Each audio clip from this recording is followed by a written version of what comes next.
26 வயசில் ஸ்ரீதர் வந்து காதலிக்க நேரம் இல்லைன்னு ஒரு படத்தை டைரக்ட் பண்ணார்.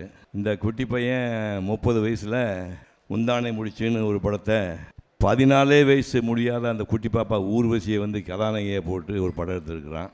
இது வந்து எல்லோரும் முந்தானை முடிச்சு முன்னாடி நிறைய பேர் கொலை கொடுத்தது நான் கேட்டேன். ரொம்ப சந்தோஷமாக இருக்குது. நான் ஆக்சுவலாக வந்து அந்த படத்தை பற்றி தான் நான் சொல்லிட்டு உரைய முடிக்கலான்னு நினைக்கிறேன். சொல்லலாம் இல்லையா? நிச்சயமா. அதாவது இயக்குனர் இமயம் பாரதிராஜா அவர்கள் கிராமிய கதைகளை கவித்துவமாக சொல்லி வரலாறு படைத்தவர்.